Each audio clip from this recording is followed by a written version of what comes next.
Excellencies, ladies and gentlemen, please take your seats. Our first session is about to start now. Kindly take your seats. Thank you. Excellencies, distinguished guests, ladies and gentlemen, welcome to the first high-level dialogue, which will look at the progress made in implementing the Sendai Framework. Now, in 2018, 5 regional platforms for disaster risk reduction were held. In Mongolia, the Asian Ministerial Conference for DRR for the Asia-Pacific region, the Sub-Regional Platform for Central Asian and South Caucasus countries in Armenia, the European Forum on DRR in Italy, the Arab African Forum for DRR in Tunisia, and the Regional Platform for DRR in the Americas that was held in Colombia. Now, these regional platforms were aimed at reviewing progress made so far in the implementation of the Sendai Framework at the regional and the national level, as well as discuss and agree on follow-up actions to accelerate implementation and further monitor progress. Now, these regional platforms are important and unique, and they are multi-stakeholder mechanisms which facilitate interaction, sharing of experiences, and lessons learned among a broad range of DRR partners. During our high-level dialogue session this morning, our distinguished speakers sitting here on the panel will provide an overview of the actions taken so far in their respective regions. They're also invited to share their national and regional experiences and provide practical examples and recommendations to address the challenges in implementing the Sendai Framework and the Sustainable Development Goals by 2030. Now, at this point, I would also like to point out a few housekeeping rules for the day. I'd like to welcome our remote participants who are joining us in this forum online. This session will also have simultaneous translation, as well as international sign language, and the real-time captioning as well. That is what we have. And for those who have not yet downloaded our conference app, at this point, I would like to encourage you to please download the app, because this is the app that we are going to use to take your questions for our distinguished speakers on the panel. And we will be doing that a little bit later during this session. So if you have not downloaded our conference app, do please go to the online system and download that app on your phones or on your iPads, and we will take your questions using that app. May I now take this opportunity to invite our keynote speaker, Ms. Malini Mera. She's the Chief Executive of Globe International. Welcome.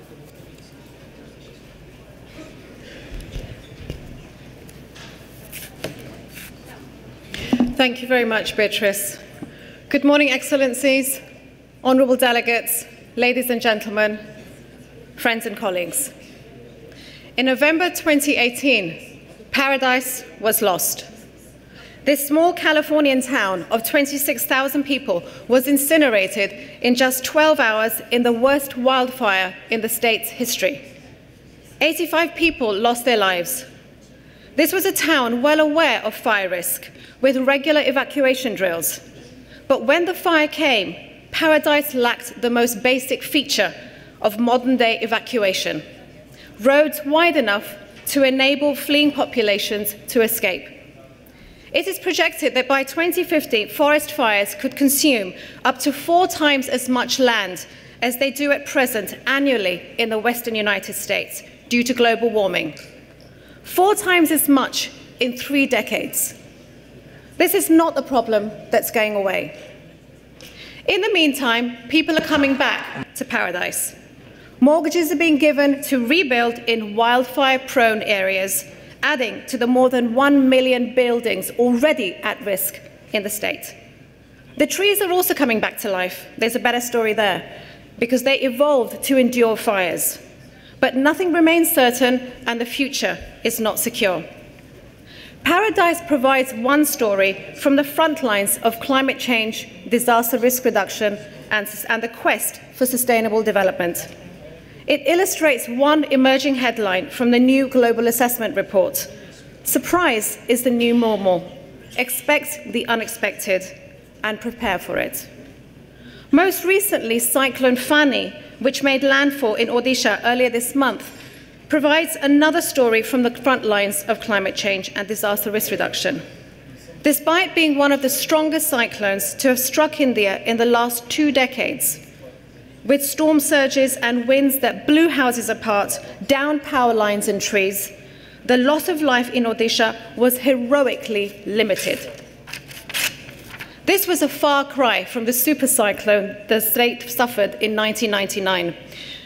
That cyclone decimated the state, leaving US dollars 4.5 billion in damages and close to 10,000 lives lost. That super cyclone was a watershed moment. Lessons were learned, and in the intervening 10 years, we saw investment in early warning systems, local and community disaster response that resulted in the successful evacuation of more than 1 million people when the cyclone hit. This is almost a textbook case of investment in prevention paying dividends. It also illustrates another key message which was highlighted in the new Global Assessment Report, which recalls the Sendai Framework's Target E to align national and local disaster risk reduction strategies. Paradise and Orissa are just 2 examples of the broader findings of a new global report on disasters and displacement by the Internal Displacement Monitoring Center. This report reveals that 1,600 disaster events occurred in 2018 alone. This resulted in 17.2 million people displaced around the world. Although the IDMC's data gathering efforts since 2008, through this, we now know that natural hazards have displaced around 265 million people, 3 times as many people as have been displaced by violent conflicts around the world. Each of these lives represents a development setback that can cascade through generations, exacerbate existing vulnerabilities, and create new vulnerabilities. Understanding how to reduce the risk of these disasters in our modern context is light years away, however, from where this debate started in the 1980s and 1990s. First and most fundamentally, this change has come about because our planetary context has changed. Secondly, because the institutional context has changed with the adoption of the post-2015 agreements, in particular the Sendai Framework, the Agenda 2030 and the Paris Agreement. And thirdly, the context changed because more recently the political context has shifted in response to growing socio-ecological and socio-economic crises. This has necessitated a new unifying language of risk, which can deal with complex interrelated realities and many as yet not understood risks which face us and threaten human and natural systems. The planetary threat has been most graphically illustrated by recent groundbreaking reports, such as the Global Assessment on Biodiversity and Ecosystems, which found that human activity has led to 1 million plant and animal species being at risk of extinction. In October 2018, the IPCC's special report on the impacts of global warming of 1.5 degrees called for unprecedented and immediate action to reduce the risk of runaway climate change. It warned of just 12 years to make a transition to a low-carbon future. Even half a degree of warming above 1.5 degrees beyond 2030 could dramatically hasten ecological and societal collapse, impacting the poorest and the most vulnerable first. The news this week reminds us that we now live in a new geological era, the Anthropocene. Global CO2 emissions are now 415 parts per million. This is the highest point in human history, and it changes everything. The last time carbon dioxide levels were this high was in the Pliocene epoch.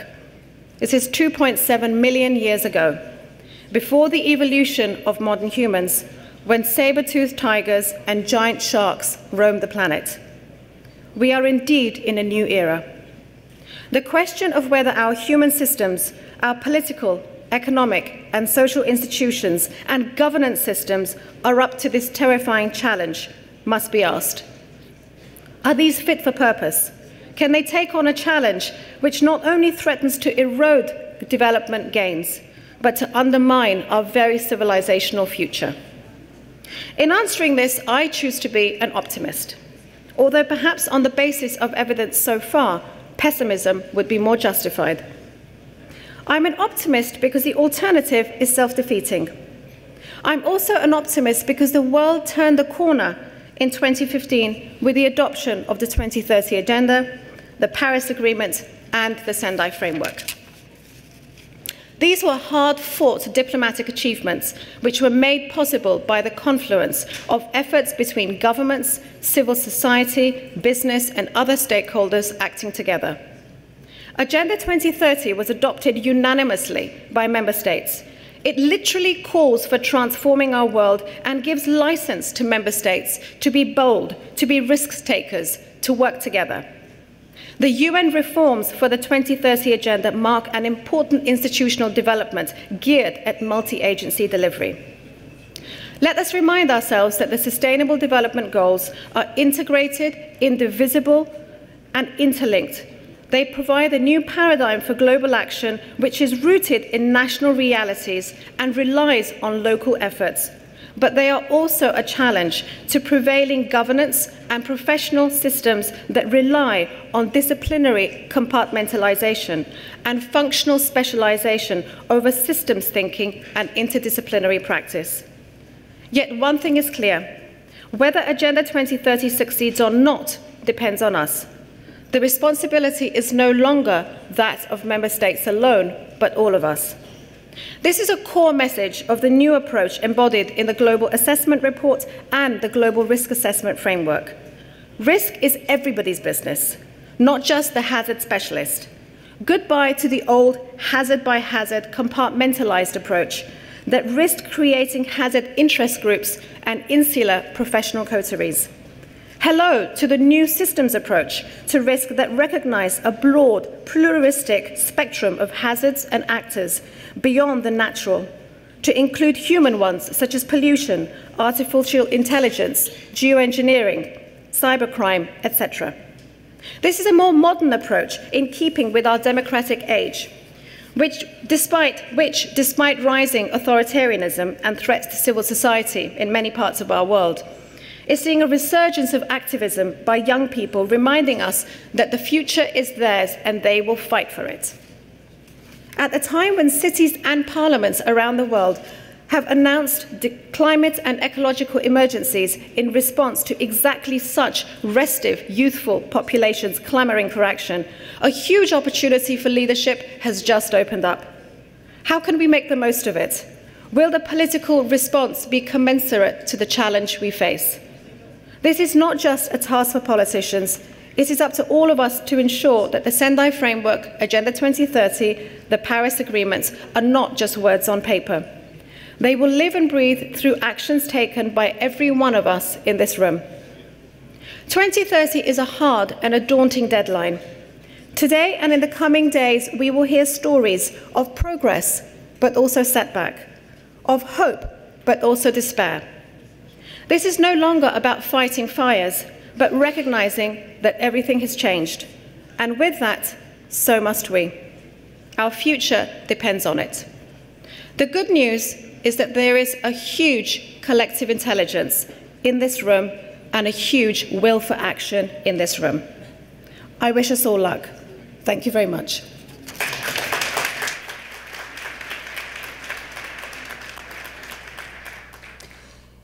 Ladies and gentlemen, before we hear from our panelists, it is now my pleasure to welcome Ms. Kirsty Madi, the Director of the United Nations Office for Disaster Risk Reduction, to make her opening remarks. Welcome. Thank you very much. Excellencies, distinguished delegates, dear colleagues. It has been now over 4 years since the adoption of the Sendai Framework for Disaster Risk Reduction. It has been a rich period of development against the backdrop of the 4 hottest years on record and the continuing rise in extreme weather events that has been taking place over the past 20 years. But there are good signs that the world has continued to improve in terms of saving lives in disasters. In the not too distant past, storms such as the cyclones which hit India, Bangladesh, Mozambique, Malawi, and Zimbabwe could have claimed many thousands of lives. We should always strive for zero casualties in any disaster setting. And continued improvements in multi-hazard early warning systems, disaster preparedness, risk governance, strengthened institutions, all are key to the successful implementation of the Sendai Framework. But other metrics are not so good. We saw in Nepal and in Haiti that where building codes are not implemented, the consequences of a large earthquake can result in many lives lost and millions of people displaced and homeless. Last year, over 17 million people were displaced by disasters, mainly extreme weather events. It is notable that almost twice as many people are displaced each year by natural hazard compared to conflict. Also, economic losses from disasters seem to be out of control. The World Bank estimates they cost the global economy about $520 billion and push 24 million people into poverty every year. A review of the data collected through the Sendai Framework Monitor provides evidence that member states are making greater efforts to measure their disaster losses in order to have a benchmark against which to measure progress over the next 11 years in reducing those losses. Nonetheless, we still have to make greater effort to reach a critical mass of member states reporting on their disaster losses. Of the 104 countries that have logged on to the Sendai Framework Monitor to begin the reporting process against the Sendai Framework's 7 targets, only 79 have actually provided data against the targets. It is encouraging that based on the data reported so far against Target A on reduced mortality, observed long-term declines in loss of life from natural hazards seem to be confirmed. It is revealing that the worst performing target is Target D, which is about reducing damage to critical infrastructure. So far, only 33 countries are reporting on this area of loss and damage, despite the enormous role that hazard-resistant infrastructure can play in building up society's resilience to future disaster events. Improved disaster loss data and analysis will better reveal the relationships between resilience and efforts to reduce vulnerability and exposure to future disaster events. As United Nations Secretary General Antonio Guterres said in the beginning of this year, if I had to select one sentence to describe the state of the world, I would say we are in a world in which global challenges are more and more integrated, and the responses are more and more fragmented. And if this is not reversed, it is a recipe for disaster. I hope that this session and the inspiring examples of progress that we will be hearing from the panelists will encourage greater levels of ambition and replace the fragmentation with integration, coherence, and synergy as we act in unison with efforts to achieve the overall 2030 Agenda for Sustainable Development. Regional platforms for disaster risk reduction are excellent opportunities to run reality checks on progress in implementing the Sendai Framework. Last year, all regions had them. The host countries were Mongolia for Asia and Pacific, Colombia for the Americas and the Caribbean, Tunisia for a combined Africa-Arab regional platform, Italy for Europe with a sub-regional platform for Central Asia and South Caucasus region hosted by Armenia.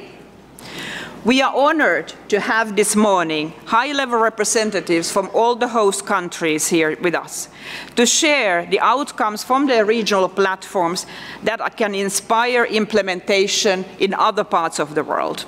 I would like to thank you in advance for sharing your insights with us. Thank you.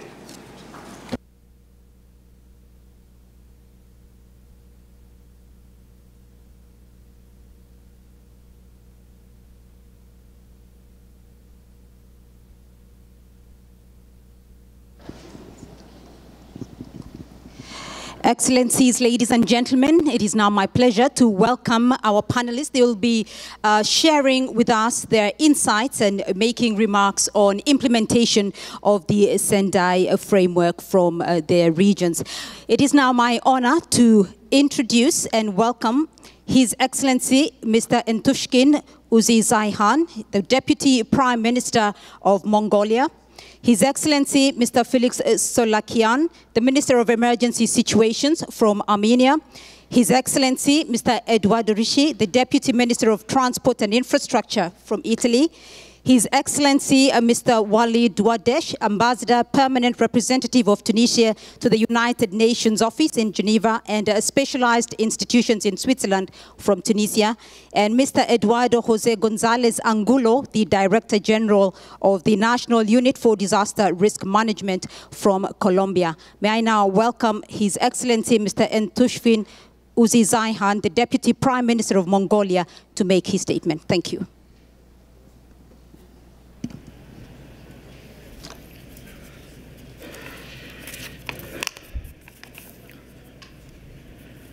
Your Excellencies, ladies and gentlemen, the Asia-Pacific region has witnessed a remarkable socio-economic development and associated achievements over recent decades. Public awareness of and commitment to preventing and reducing disaster risk has increased, and the region has been in the lead in many areas of disaster risk reduction. In July 2018, the government of Mongolia, in cooperation with the UNDR, hosted the second Asian Ministerial Conference on DRR in Ulaanbaatar, with attendance of more than 3,500 participants, representing over 50 countries and 1,500 organizations. The theme of the conference was preventing disaster risk, protecting sustainable development, to emphasize regional commitment to advance global agendas on sustainable development, disaster risk reduction and climate change, and two major policy documents were adopted: Ulaanbaatar Declaration and the 2018-2020 Action Plan for the Asia Regional Plan for the implementation of the Sendai Framework for DRR. As a co-chairman of MCDRR, I want to share with you major highlights of the conference outcomes. First, the Ulaanbaatar Declaration called on all governments and all stakeholders to urgently accelerate action to develop national and local strategies on DRR to reduce disaster losses, thereby achieving Target E of the Sendai Framework by 2020. Second, the importance of urban resilience and resilient infrastructure, together with the risk-sensitive investment, was stressed out as an inseparable agenda in achieving sustainable development. Third, the AMCDR encouraged all stakeholders to support a whole-of-society approach, inclusive of women, children, and youth, older people, and a person with disabilities. It specifically promoted full and equal participation of women in leading gender-sensitive DRR activities. For risk-informed development was one of the key topics which drew agreement of all parties to be focused on mobilizing community actions for enhanced disaster risk management, such as local action for resilience, gender and inclusiveness, technology and innovation, social protection and vulnerability reduction, ecosystem-based DRR, early warning and early action, and private sector interventions. Fifth, the MCDR took the discourse forward by committing to coherence and implementation as a key policy priority for the region, highlighting the need to ensure vertical and horizontal policy and program coordination.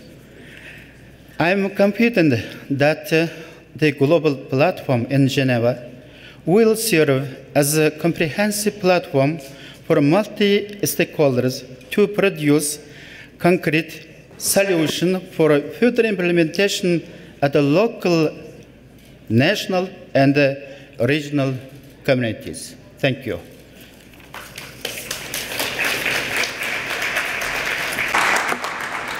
Thank you, Deputy Prime Minister. May I now invite His Excellency Mr. Felix Solakian, the Minister of Emergency Situations in Armenia. Thank you.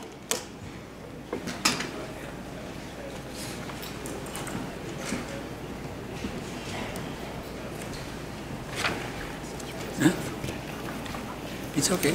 Уважаемые коллеги, дамы и господа, для меня большая честь представлять Армению на диалоге высокого уровня в рамках этой прекрасно организованной глобальной платформы. Армения подвержена рискам многих стихийных бедствий, но самым значительным это риск землетрясения. В прошлом году, когда армянский народ отмечал 30-летие Спитакского землетрясения, мы имели честь принять субрегиональную платформу по СРБ, в ходе которой была принята Ереванская декларация. Она констатирует важность распространения лучших практик в области идентификации, оценки и моделирования риска бедствий, их применения в образовательных программах и повышения осведомленности общественности. Сделать оценки риска бедствий предпосылкой для землепользования, городского планирования, инвестиций в инфраструктуру и жилье.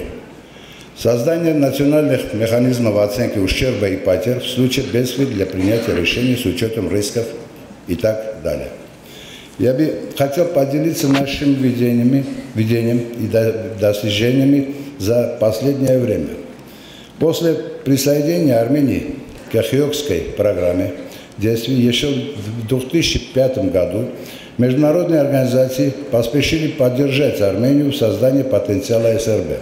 Однако организация и сотрудничество стали настоящим испытанием. Нашим решением этого важного вопроса было создание национальной платформы по снижению риска бедствий, которая стала ключевым партнером для правительства Армении и МЧС. В 2017 году правительство Армении приняло национальную стратегию управления рисками стихийных бедствий для реализации Сендайской программы и достижения целей устойчивого развития. При поддержке национальной платформы и наших международных партнеров мы разработали проект нового закона о гражданской защите и СРБ, определяющего права и обязанности по направлению снижения риска, реагирования и восстановления после бедствий на всех уровнях, от правительства до гражданина, обязующего включение СРБ в государственные и общественные процессы развития. Стоит отметить, что мы делаем упор на образование по СРБ, которое реализуется в Армении через Государственную академию кризисного управления. Наряду с учебными программами переподготовку проходят спасатели, должностные лица и руководители, принимающие решения из различных учреждений правительственных организаций. Органов. Мы также осуществляем программы для детей и молодежи, рассматривая их не только как ключ к повышению осведомленности общественности, но и через инновационных лабораторий для молодежи мы продвигаем современные технологии, робототехнику и новые решения как фокус для будущего поколения. Наше министерство имеет наибольшее количество сотрудников с ограниченными возможностями, стараясь быть хорошим примером для других министерств. Инвестиции в СРБ всегда будут проблемной, но как только мы изменим наше восприятие устойчивости, мы придем к единственному решению, что развитие невозможно без реализации рисков, следовательно, и без инвестиций в предотвращение и обеспечение безопасной основы. Эта концепция должна стать главной в диалоге на всех уровнях, поскольку партнерство, знания и обмен опытом являются самой главной инвестицией в создание культуры устойчивости. Спасибо.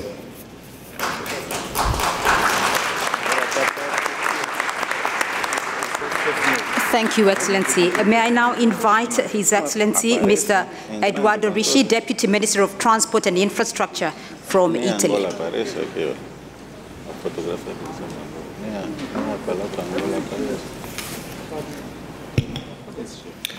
Your Excellencies, ladies and gentlemen, it is a great pleasure for me to be here today. I wish to express my gratitude to the government of Switzerland and to the United Nations Office Disaster Risk Reduction. I have had the honor to moderate with Ms.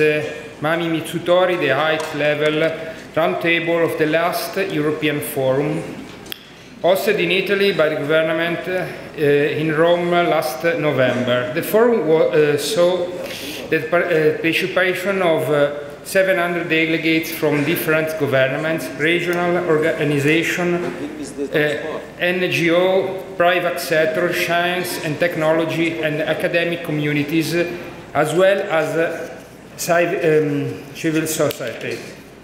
The Rome Forum focused on the reviewed progress made thus by the European region with regards of the implementation of Sendai Framework.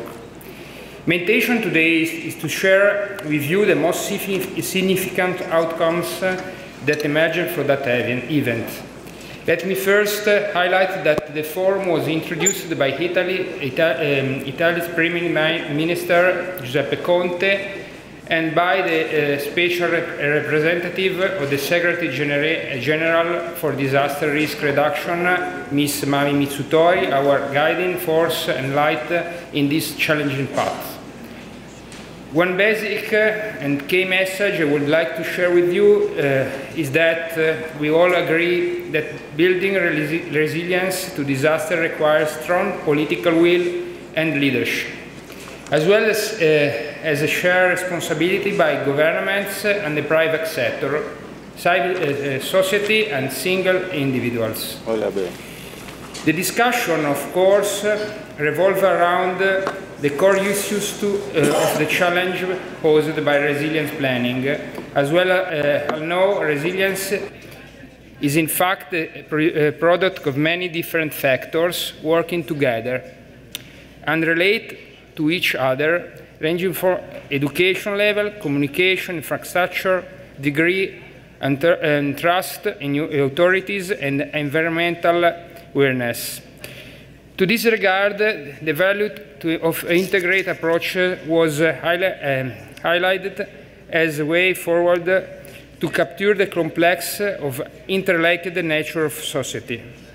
Great focus on the climate action, infrastructure safety, information sharing with also topics that our Rome Forum analyzed as key priorities. As you know, last year in Italy we experienced a tragic and devastating disaster with the collapse of the Morandi bridges in Genova. This event was not only a tragic incident for victims and damages suffered, but it was a wake-up call for all of us Too often, we tend to consider that infrastructure as durable and everlasting. The case of Genova imposed us another big challenger calling for a changed approach. We need to assess more carefully a major infrastructure which is why we established a dedicated national agency for the safety and railways and road infrastructures to ensure the safety of the national road and railway networks. The problems of the new existing infrastructure has been acknowledged as a crucial problem for disaster risk reduction at international level. An interesting outcome following the International Workshop of Disaster Resilient Infrastructures held in New Delhi in March in this year, it's the need to establish a global coalition as a common platform to discuss and to promote the resilience of every existing infrastructure. It is also critical to address new and emerging risks such as man-made and cybersecurity hazards to ensure a comprehensive approach against disaster risks. Regarding the progress of the Sendai Framework, a dedicated session hosted discussion and presentation updating to progress within the 55 countries covered by the EFDRR. First of all, the section underscored that added value represented by monitoring process and for improving risk knowledge from global and local level. While the forum was taking place, about 55 countries covered by the European and Central Asia region, over half of them, 62%, initiated the reporting process, with almost the 72% of these countries beginning from the European Union. The section triggered discussion and question about the data availability and the institutional arrangement for recording and reporting. The main outcome stressed the need for solid system with systematic accountability of disaster, human and economic losses. Some member states experience in developing nation structure for data collection and reporting against indicators of Sendai Framework were also discussed. Lessons learned include the following consideration: a broad coverage of indicators requires outreach to other service and institutions, for example, Development Agency on Target F. For some countries in the region where was limited criteria of events, height impact, and thus few elements to report on. Finally, we need to clarify and enhance to the public value of Sendai reporting, beyond reporting and international agreement. On the use of DRR investment, it was further stressed by archiving risk. Informed investments requires breaking down silos and working collaboratively, including public-private partnership. However, there are challenges, including the need for a deeper understanding of risk in order to mitigate for uncertainty, climate change, and casting consequence critical infrastructure. Consequently, I was agreed that insurance should be a bridge between government and citizen. Further emphasis was placed on the need to collect the analysis data, helping also to develop the resilient local communities on pricing correctly the risk, on providing incentives to protect these measures. New knowledge always discounts the pricing mechanism, which is a meaningful driver toward longer-term investment strategies. At this point, as I say, but not least, Let me share some of your national experience with you. In Italy, the National Platform of Disaster Risk Reduction, established by Prime Minister decree and coordinated by National Civil Protection, which is directly under Prime Minister's office, aims promoting interinstitutional cooperation at all levels in the fight of disaster risk reduction. We have developed a complex system involving all levels of government, from ministers, regions, and municipalities, the academia, the scientific community, and the private sectors. It is within a national platform that we have initiated the efforts for achieving a national strategy for disaster risk reduction by the end of 2020, at least, to achieve the target A, substantially increase the number of countries with a national local disaster risk reduction strategy by 2020 at national level. We have also started the recording process of Sendai monitoring, also aligning common indicators as Sendai and SDG.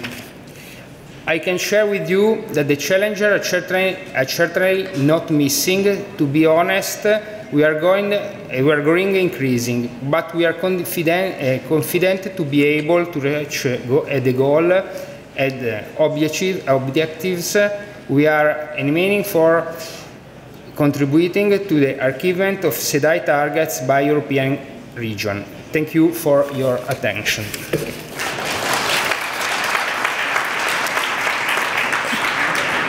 Excellency, thank you. May I now invite His Excellency Mr. Walid Douadesh, the Ambassador from Tunisia. May I also remind the panelists to please stick to the stipulated time, because we want to get as much input from the audience as possible. Thank you, Excellency. Yeah.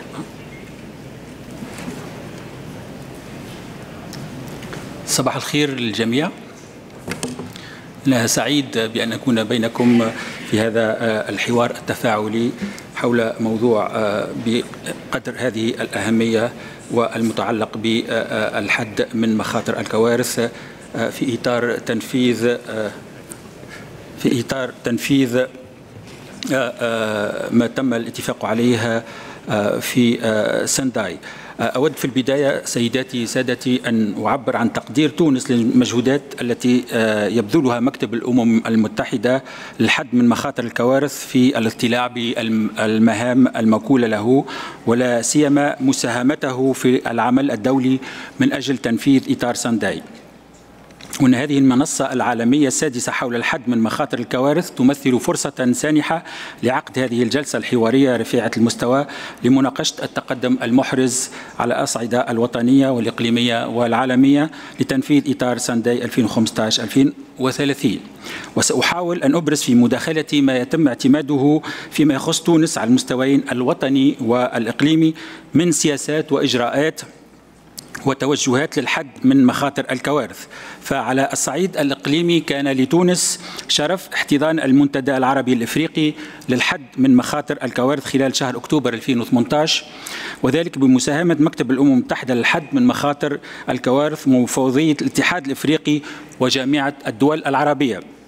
وقد كان لهذا المنتدى أهمية كبرى نظرا لما تواجهه المنطقتين من تحديات وأخطار مشتركة، وقد مكن هذا المنتدى من التقاء خبراء من المنطقتين لتقاسم الخبرات والتجارب ومزيد التنسيق وتطوير الشراكات. وقد تم خلال هذا المنتدى تنظيم المؤتمر العربي الرابع بالتوازي مع الاجتماع السابع للشبكة الإقليمية الإفريقية الخاصة بالحد من مخاطر الكوارث والاجتماعات رفيعة المستوى للوزراء العرب والأفارقة بخصوص تنفيذ إطار سنداي تحت شعار نحو تنمية مستدامة مطلعة بمخاطر الكوارث وشاملة للجميع. وقد حضر هذا المنتدى أكثر من 900 مشارك ممثلين الحكومات العربية والإفريقية والمجتمع المدني والباحثين وأصحاب المصلحة بالإقليمين، وانبثق عنه العديد من البيانات الخاصة بأصحاب المصلحة وبيان الرئيس المشترك وإعلان وزاريين.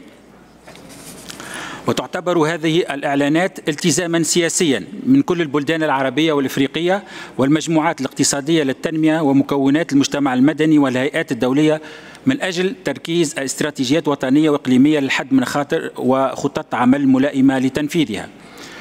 وكان هناك تعهد بإيلاء هذه الاستراتيجيات أولوية على مستوى السياسات والبرامج وتمكينها من الموارد المالية والبشرية. وعبرت الدول المشاركة عن الالتزام بإدراج برامج الحد من مخاطر الكوارث ضمن مخططاتها التنموية بصفة مستدامة مع تخصيص التمويلات الذاتية الضرورية لذلك على المستوى الوطني والمحلي. كما أكدت مخرجات المنتدى على ضرورة التعاون المشترك على كل المستويات الحكومية والأممية ومتعدد الأطراف من أجل الإحاطة والتكوين ونقل التكنولوجيا قصد تمكين الدول من منظومات للإنذار المبكر والإغاثة والإيواء والإحاطة ومعالجة التأثيرات الناجمة عن الكوارث على غرار التوقي من الأمراض الوبائية وجبر الأضرار.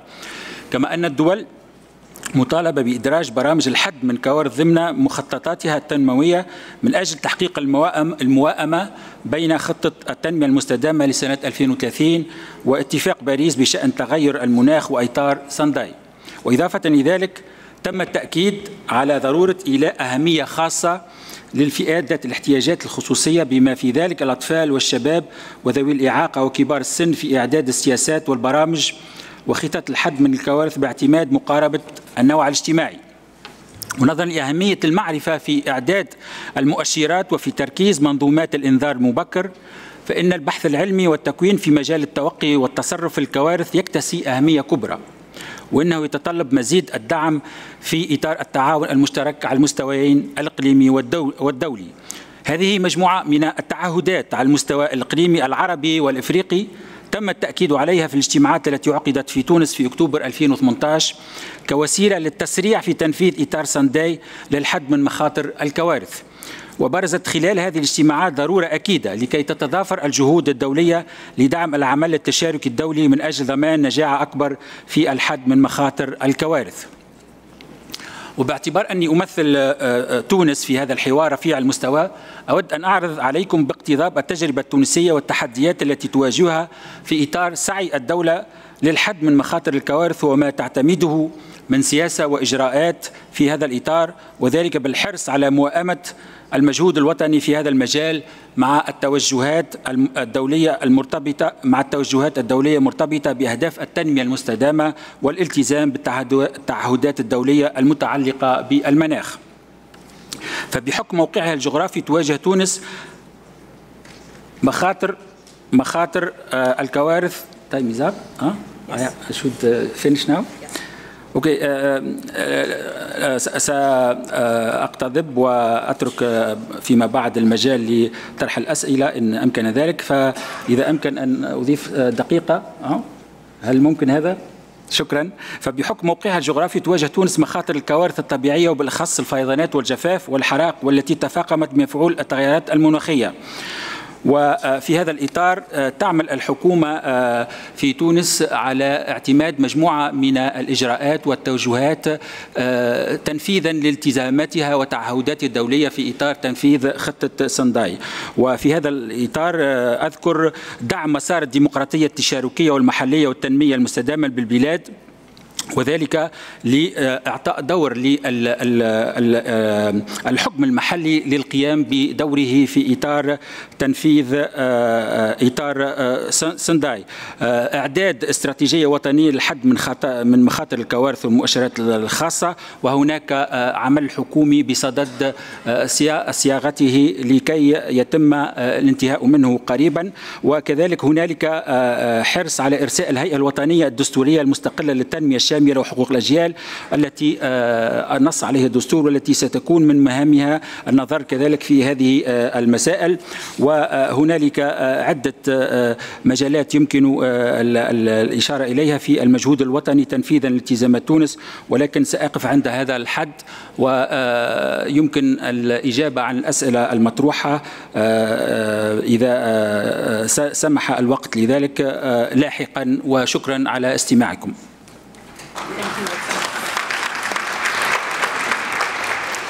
Thank you, Excellency. Our final panelist, Mr. Eduardo José González Angulo, the Director General of the National Unit for Disaster Risk Management. Bueno, muy buenos días a todos. Quiero presentar un saludo en nombre del gobierno colombiano y en el mío propio al gobierno de Suiza, a las Naciones Unidas y a su directora Kirsi Maidi de la Oficina de Desastres de las Naciones Unidas y a las personas que nos acompañan aquí de Mongolia, Armenia, Italia y Túnez. Colombia tiene un compromiso muy grande con la plataforma mundial de la reducción del riesgo de desastres y realizó en el año 2018 la 6ª plataforma regional en la ciudad de Cartagena, en Colombia. 23 países participaron, Lina, por favor, 23 países participaron como panelistas, 6 del Caribe, 2 de Norteamérica, 4 de Centroamérica y 9 de Sudamérica. 1.354 personas asistieron a esta 6ª plataforma regional del Caribe. Se establecieron retos regionales y vieron cómo se establecieron alianzas para la promoción de la resiliencia entre América Latina y el Caribe. Fue un resultado de consenso político de autoridades regionales hacerle el seguimiento a la gestión del riesgo de desastres y se armonizó con los objetivos de desarrollo sostenible, la gestión del riesgo de desastres, su intencionalidad de integración y de aplicación. Miremos resultados importantes de esta plataforma regional conforme a las prioridades de Sendai. 4 de ellas vale la pena mencionar. Respecto a la prioridad 1, comprender el riesgo de desastres, todos los países tienen por lo menos una acción para fortalecer los sistemas de información sobre el riesgo de desastres y para promover la implementación en programas de educación.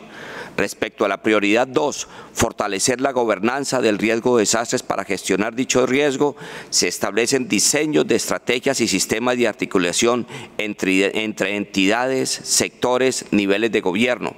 A nivel regional, acciones de cooperación como convenios y acuerdos suscritos en el marco de la subplataforma armonizados con la Agenda 2030. Respecto a la prioridad 3, invertir en la reducción del riesgo de desastres para la resiliencia, a pesar de la prioridad que tiene menor implementación, se están desarrollando, y vale la pena resaltarlo, mecanismos de financiación en la región como medidas preventivas ante la ocurrencia y atención de los desastres. Y respecto a la prioridad 4, aumentar la preparación en casos de desastre a fin de desarrollar una respuesta eficaz y reconstruir mejor en los ámbitos de recuperación, rehabilitación y reconstrucción. Creemos que en la región está mucho mejor preparada para la atención de las emergencias en acciones en esta línea y se cuenta con un alto desarrollo en la región. Sin lugar a dudas, esta es la prioridad de mayor avance. Miremos un poco los mecanismos regionales que aportan al marco de Sendai. Hablemos de 5 de ellos. Primero, el CAPRADE, el Comité Andino para la Prevención y Atención de Desastres, ya tiene su plan de estrategia andina y el CAPRADE está articulado con otros organismos como por ejemplo Remagir y el Mercosur. Mesoamérica, el primer diálogo de Mesoamérica en cooperación regional, armonización y Agenda 2030 en la gestión del riesgo de desastres. El Colegio Interamericano de Defensa de la OEA, tenemos un memorando de entendimiento para el intercambio académico en seguridad, defensa y gestión del riesgo de desastres firmado en este año 2019. Está en construcción.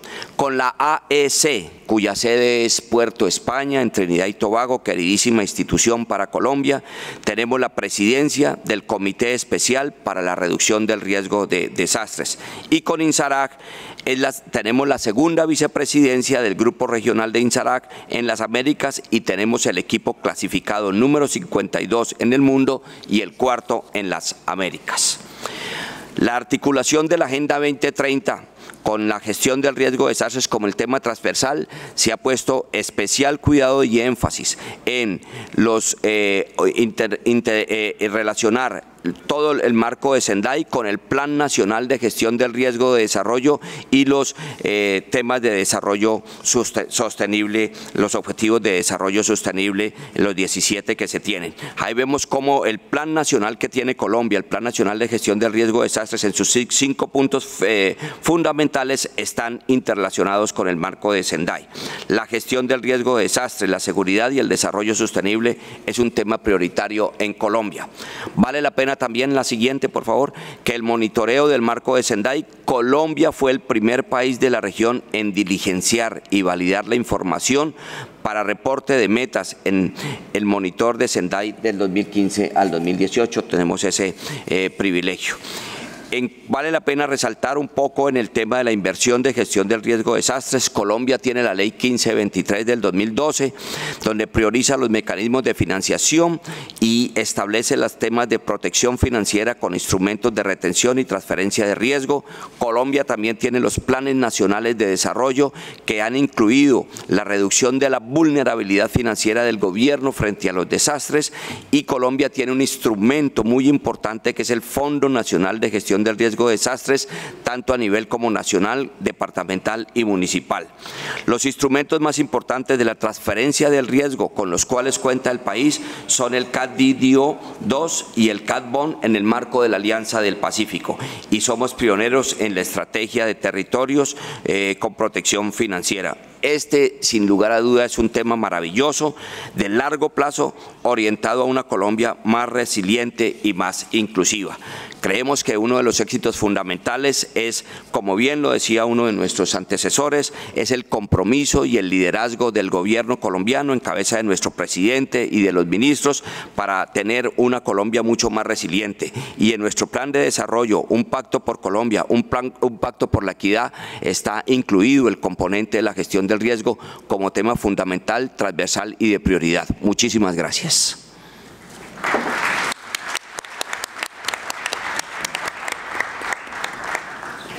Of the panel.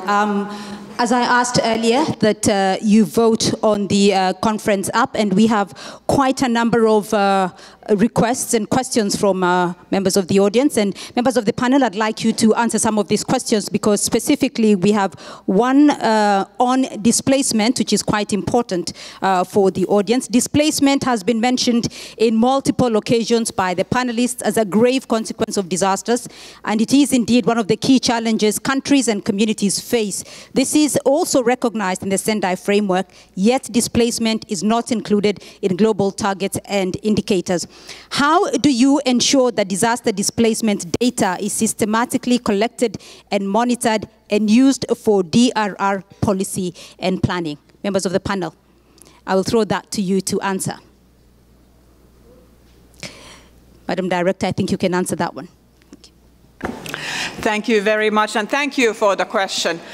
Let us remind ourselves, why do we have a Sendai Framework for disaster risk reduction? Certainly, one of the reasons is that we cannot anymore afford the world, the national governments, local governments, the global community, we cannot anymore afford to be responding to humanitarian crisis. We have to take effective measures to prevent, to mitigate, to be prepared, of course, for response, but take action to really reduce the disaster risk. And if we look at the numbers of disaster displacement, it's very striking. Just to reiterate what I said already in my opening remarks, we actually have more people today displaced as a result of natural hazards than because of conflict.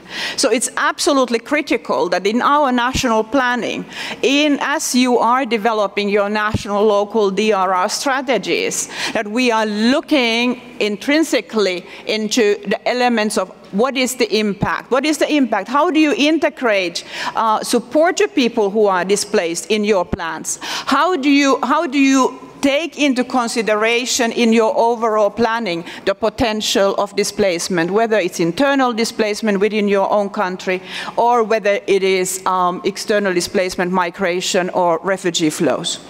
I'm very happy to let you know that tomorrow there's been a partnership led by the Norwegian Refugee Council, and there will be a launch of the new Words into Action on disaster displacement.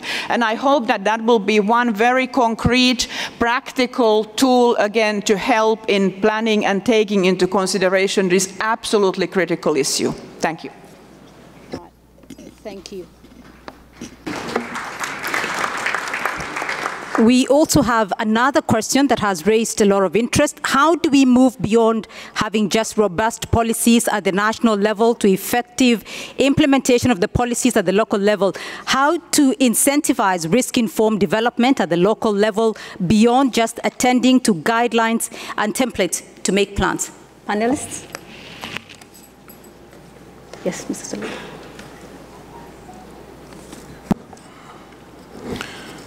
Наш опыт за последние 10 лет показывает, что снижение риска бедствий не может быть прерогативой одной структуры. Оно должно быть важным элементом деятельности и развития всех участников государственного управления, бизнес-сектора, общественности и граждан. И каждый из них должен осознать свою ответственность перед будущим. Однако такая перемена мышления не происходит сразу. Нужно также иметь терпение и упорство, не сдаваться на полпути, так как мы с вами осознаем, что есть только одна возможность, которую пропускать нельзя. Содействие, которое мы получаем, мы также должны возвращать другим, в своей стране, в регионе и вне ее пределов. Важно здесь, чтобы все эти структуры работали совместно. Взаимодействие должно быть на высоком уровне. В этом случае мы будем готовы для предотвращения всяких бедствий. Спасибо. Excellency, thank you. We also have with us members of the Global Network of Civil Society, the organizations that deal with disaster reduction at the ground level. Dr. BJ Kumar, if I can get your comments, please go ahead. As an organization that seeks to improve the lives of people affected by disasters worldwide, can you give an example of how you can achieve greater engagement, reflection, and sustained participation from local voices to regional and global DRR implementation? That's something that has also been asked. Thanks, Beatrice. Good morning, my friends and my co-travelers in making this world a safer place. I just actually want to introduce myself again. Thanks, Beatrice, for actually telling me Dr. Bijay Kumar. I am only Bijay Kumar. And actually, I am the Executive Director of Global Network of Civil Society Organization for Disaster Reduction. This is a network of 909 organizations globally who have been trying to pursue a development, risk-informed development that actually reduce the impact of the disasters. Let me just actually take you back to 2015. There are two critical things that we committed. One, that we can reduce the disaster impact by working together as all through a all-society approach. And the second thing that we also committed, that we will not leave anybody behind and will adopt an inclusive approach. I take this opportunity to congratulate the government of Philippines and government of Tonga who actually made this work. What they did, they actually worked with the most marginalized groups, talked to them, they talked to the local government, the civil society facilitated a process where the local government and the community's views were taken on board. These views inform the planning at local level and national level to build a resilient society. What they did, they used a methodology which is known as views from Frontline. And these views from Frontline primarily captures the perspective of the local communities at risk, particularly the women, the person living with disabilities, and other forms of marginalized communities, and that capture the perspective of the threats from the local government, that captures the perspective of the threats from the government as such, and the civil society organizations facilitated by the civil society, and that is actually pulled together and inform the decisions at the local level and national level. We, as a global network of civil society organizations, engaged in the disaster risk reduction, we are committed to promote this methodology, and we are currently doing this, adopting this methodology and trying to capture the views of the frontline in 48 countries more.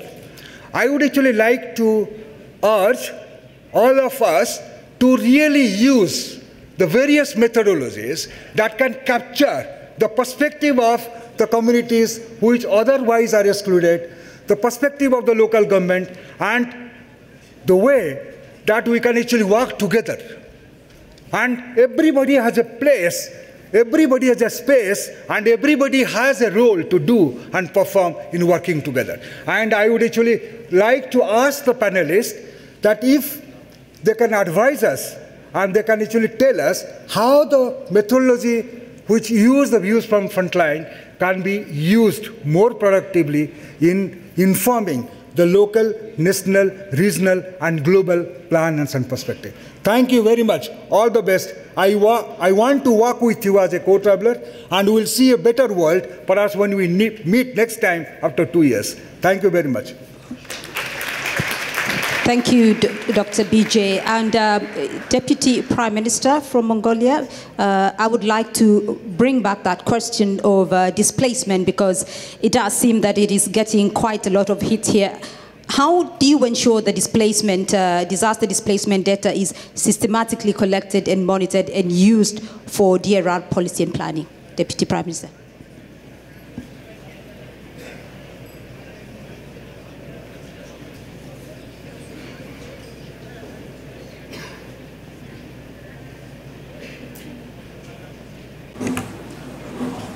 Ano? За баярлалаа. Үг өгсөн явдалд. Тэгэхээр Монгол орны хувьд тохиолддог хамгийн давтамж ойрхон их тохиолддог амьсг бол үер байгаа, гам байгаа, цуд байгаа, ой болон талын төмөр байдаг юм аа. Эндээс жил өвхөн бас олон тооны айл орон гэргүй болдог. Орон гэргүй ордог хүмүүсийн ихэнх нь бол хөдөө амьдарч байгаа малчид байдаг. Малчид бол та бүхэн мэдэх бах. Бас өөрийн онцлогтой орон сууцнд амьдардаг.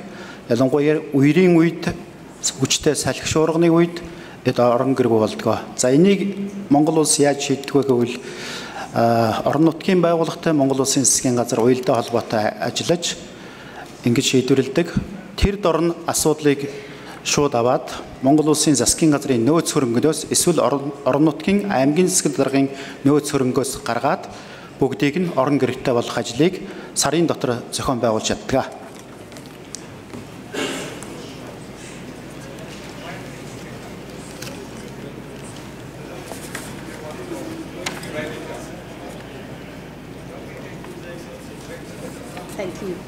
Thank you, Deputy Prime Minister. Thank you. I do want to come to another question here that members of the panelists, if you can answer that. The question of planning, early warning systems. What are the emergencies planning for developing countries to reduce the DRR? An example has been given about Pakistan. There is no strong early warning system to enhance preparedness, and other countries as well. How about implementation plans? Members of the panel. Yes, Director General.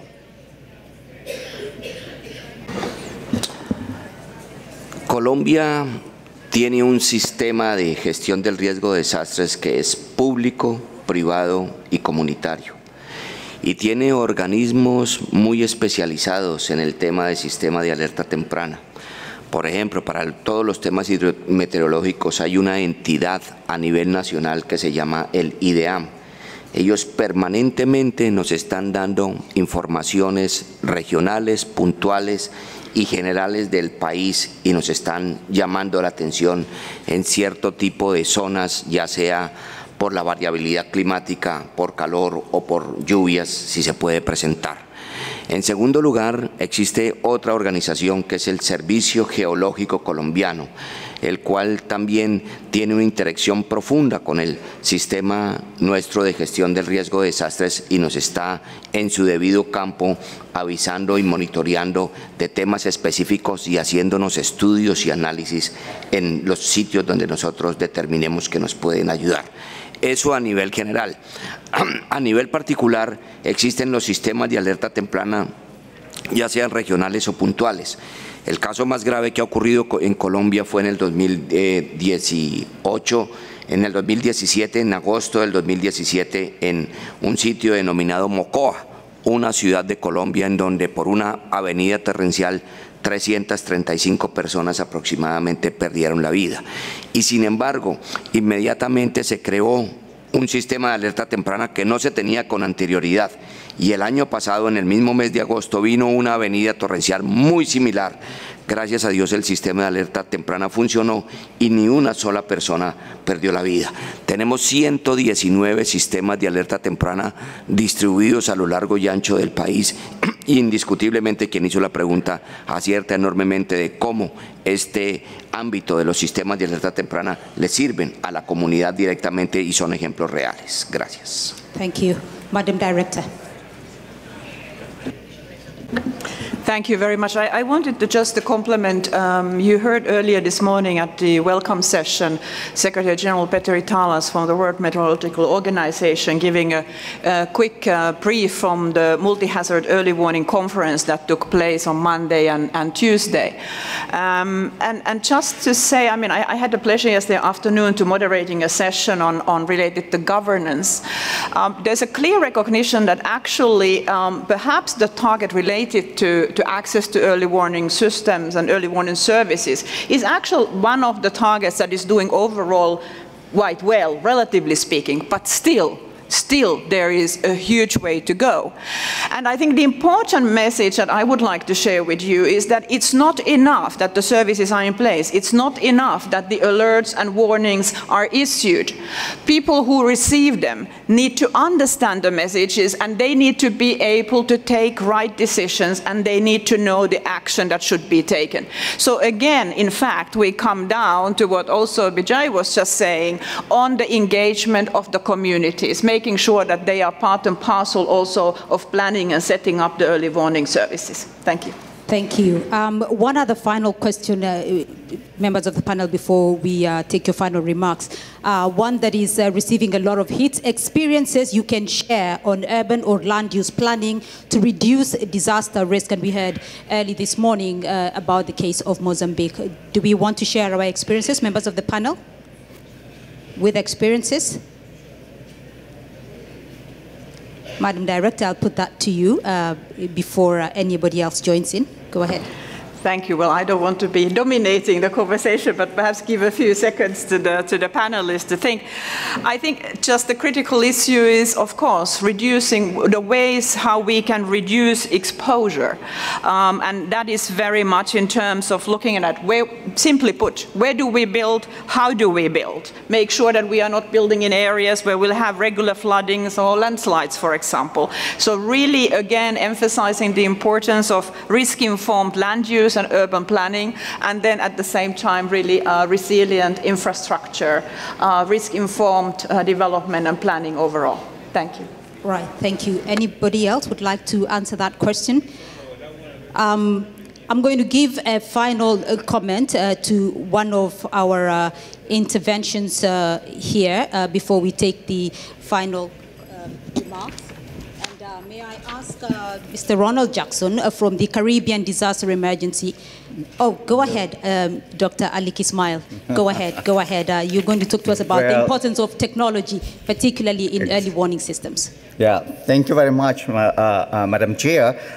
It's a great pleasure that you invited the UN Science and Technology Group, particularly International Science Council, which is a network of the 140 academies and research councils, as well as 40 international scientific unions.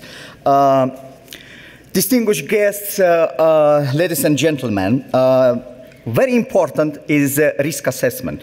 And this is importance is because of the reduction to help to reduce disaster risk and to manage the risk. A coherent science-based assessment process for disaster risk reduction should be created to provide sound knowledge to inform decision-making, facilitate governments worldwide in setting policies and goals and to identify gaps.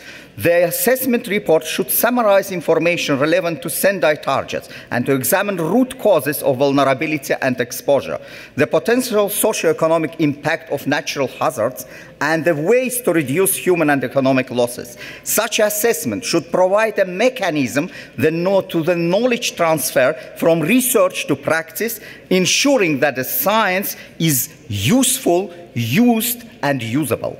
To oversee the assessment mechanism, a high-level, transdisciplinary body of international experts in disaster risk reduction should be established by national governments and international intergovernmental organizations dealing with the disaster risk, with input from various sectors and civil society. Such an intergovernmental body would have a necessary reach and influence from local communities to business, to governments, and to raise people's awareness.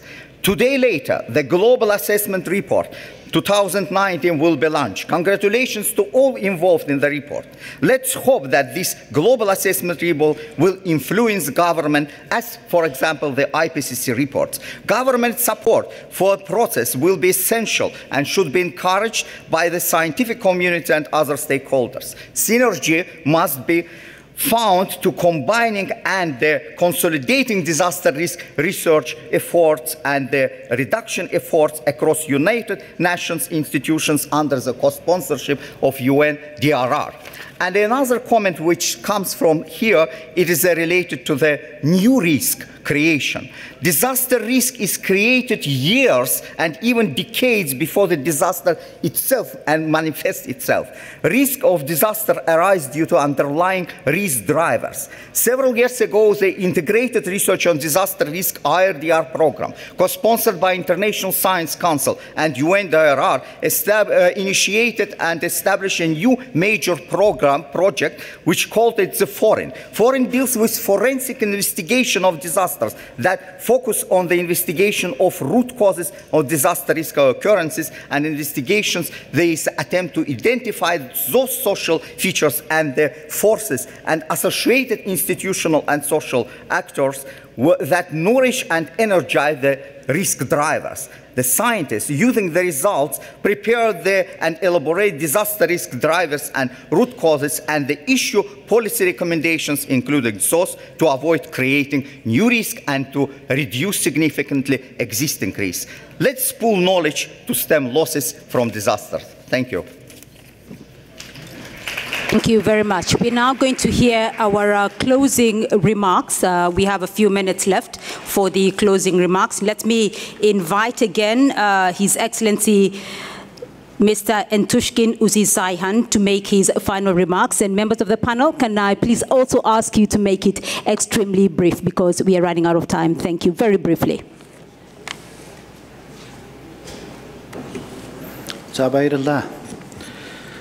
Юуны төрөндөө энэ бүс нутгийн сайдрын багварлыг зохион байгуулсан одоо улсуудын төлөөллийн суужин бүгдээрэнд нь баяр хүргэе, амжилт хүсье. Тэгээ эндээс бас та бүхний улс орондоо хийж байгаа бүс нутгийн хэмжээнд хийж байгаа ажлуудыг сонсоход адил төстэй зүйлүүд бас нэлээд байна, бас санаа амар зүйлүүд их байна. Жишээ нь одоо санаа амар зүйл гэх юм бол тухайлбал тэнд гамшигын эрсдлийг бууруулах санг улсын хэмжээнд бүс нутгийн хэмжээнд байгуулдаг гэж ярьж байна. Энэ бол одоо их маш зөв зүйтэй санагдлаа. Бүс нутгийн хэмжээнд гамшигтай тэмцэх ийм хамтын ажиллагааны механизмыг бий болгох нь зүйтэй байна гэдэг саналыг бас Колумбийн төлөөлөгч хэлж байна. Энэтэй санал нэгж байна. За ингээд хамгийн гол нь бид бас ойр ойрхон энэ улс орондоо болж байгаа тэр мэдээллүүдийг өгч солилцож хаана ямар одоо сайн туршлага байна уу гэдгийг авч хамтарч ажиллах нь зүйтэй байна гэж бодож байна. Өөр нэг одоо хэлэх зүйл бол энэ бол хөрөнгө мөнгөтэй холбоотой байдаг. За энэ дээр бол гамшигтай тэмцэх асуудлыг нэг үе бол зөвхөн төрийн байгууллага засгийн газар хийнэ гэдэг ойлголт байгаад байсан. Энийг аль болохоор эвдэхийн тулд нодлон жилийн хурлаас гадна төрийн байгууллага, улсын их хурл, орон нутгийн байгууллага, хувийн хэвшил, иргэний байгууллага бүгдээрээ хамтарч ажиллаж байж энэ одоо бэрхшээлийг даван туулна гэдэг ийм одоо ажлыг хамгийн гол нь сайн хийх ёстой байна гэдэг дээр бол сая би та бүхэнтэй санал нэгдэж байна. Манай Монгол улсын хувьд бол төрийн бүх байгууллага, төрийн бус байгууллага жилийн төсвийнхээ нэгээс доошгүй хувийг гамшигын эрсдлийг байгуулах одоо гарах зарцуулах ёстой гэсэн ийм одоо хуулийн зохицуулт байдаг. За энийг бас цааш нь улам нэмэгдүүлэх нь зүйтэй юм байна гэдэг дээр одоо бас санал төрж илаа. За ингээд бас сонссон, саналаа хэлсэн, асуулт асуусан, зөвлөгөө өгсөн та бүхэнд баярснаа илэрхийлье. Ажлын өндөр амжилтыг хүсье ярьж байна. Thank you. Excellency Felix Solokian. to make your final comments. Very briefly, sir.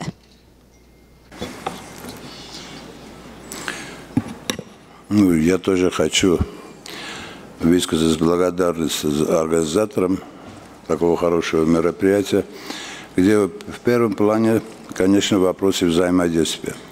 Взаимодействие – это самый главный в нашем деле, так как наша работа имеет один цель – гуманитарный вопрос, гуманитарная, оказать людям помощь. Значит, я в конце хочу сказать одну такую мысль. Боже, упаси мир от всех бедствий. Мы должны быть готовы к этому всегда. Thank you. Excellency, Mr. Eduardo Risi.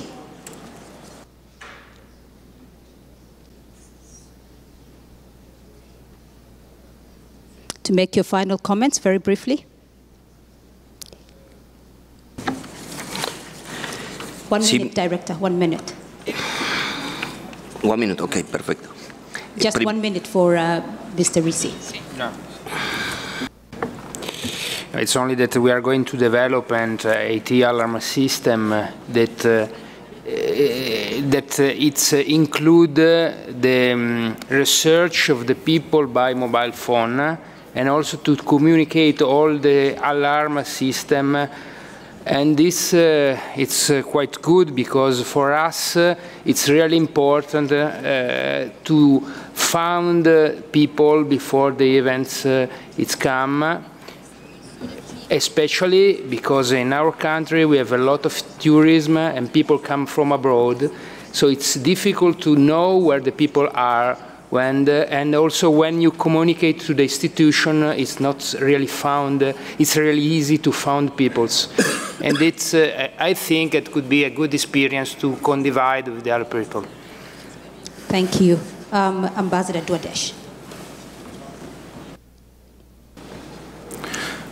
شكرا على تنظيم هذا الحوار التفاعلي المفيد جدا، وأعتقد أنه بحكم سعة المجالات التي تخص مسألة الحد من مخاطر الكوارث وعمقها وأهميتها، فإنه هذا الوقت لا يسع في الحقيقة للتطرق لكل المسائل، ولكن يمكن أن نؤكد على مسألة باعتبار أننا هنا موجودون كممثلين عن الدول وممثلين عن المنظمات الغير الحكومية والمؤسسات والهيئات الدولية، أن نؤكد على خاصية مسألة الحد من مخاطر الكوارث، باعتبار أن كل الدول تختلف من دولة إلى أخرى بشأن طبيعتها الجغرافية والمناخية وظروفها التنموية، وبالتالي فهناك فيما يتعلق بالقدرات نختلف في مواجهة مسألة الحد من مخاطر الكوارث، وهو ما يفرض باعتبارنا أننا نجتمع مع بعض هنا أن نقوم بعمل من ناحية التعاون الدولي يكون ذا قوة وذا نجاعة. وفي هذا الإطار تبرز أهمية العمل التشاركي على الصعيد الدولي وعلى الصعيد الإقليمي، خاصة لدعم القدرات ولتطوير الإمكانيات التي تتوفر عليها الدول وللاستفادة من تجارب بعضنا بعض. وأعتقد أن بهذه الطريقة يمكن أن نتقدم وأن نتطور في إطار هذه الرؤية التي تعتمد على العمل التشاركي بين القطاع العام والخاص وبين الدول فيما بينها، وبالتعاون مع المنظمات الدولية والهيئات الدولية المتخصصة. وشكرا. Thank you. Director Gonzalez.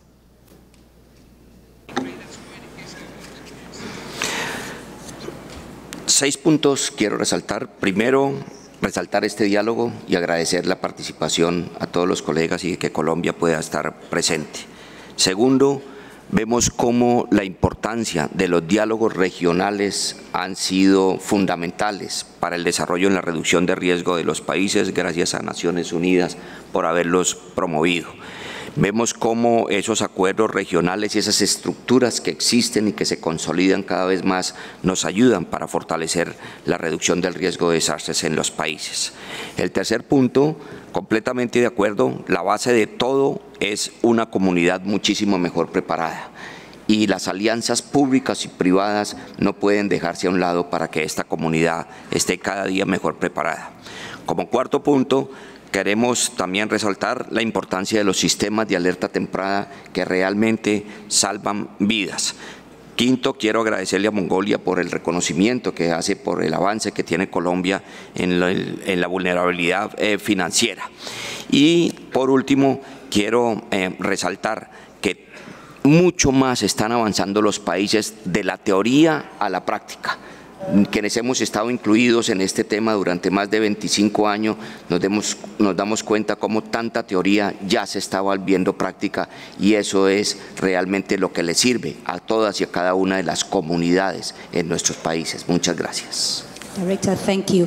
May I now give the floor to the Director of the United Nations Office for Disaster Reduction, Ms. Kirsty Mahdi, to make her closing remarks. Thank you. Thank you very much. Well, it has been such a rich discussion and so many issues to cover, so I have like almost impossible task. So I'm just touching a point on a few issues that emerged in the conversation. To start with, I really want to thank the host of the regional platforms, because I am convinced, as the panelists also said, this regional dialogue is absolutely critical to learn lessons, forge experiences, and really establish the networks and what works best in different contexts. And as the Deputy Prime Minister of Mongolia was saying, the role of regional cooperation, sub-regional cooperation, and of regional and sub-regional organizations, also the case in the Americas and the Caribbean, are very good examples of that importance. Now, I think the contributions today have really highlighted that there's been a lot of good progress. The point is really, we need to make sure that we are not repeating the same words, but we really decisively see the progress moving forward.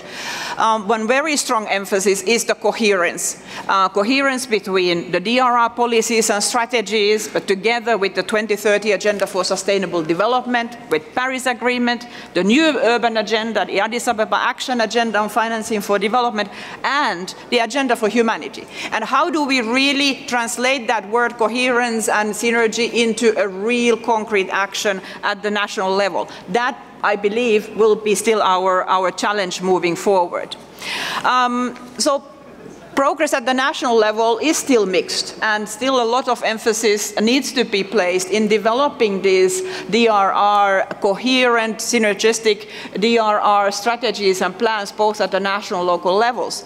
But as there was a question that I think received the most votes here, the important thing is not just to develop the plans, but to implement those plans. And actually the process of developing the strategies and plans itself is a process of involving the whole of society, all of the government and all of society. So it is really a key opportunity actually using, it may sound bureaucratic, strategy and plan, but actually when we do it right, it is the key opportunity for us to really get it right.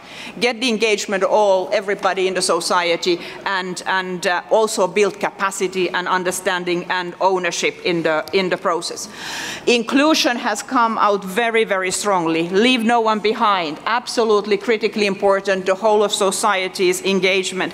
The integrated approaches, and really looking at, again reiterating, the risk-informed, the risk lens in all of our development planning, all of our decision-making, and all of our investments. I will stop here. It's such a rich discussion. This was our first high-level dialogue, and I look forward to the coming 3 days to continue and deepen these discussions. Thank you from my side.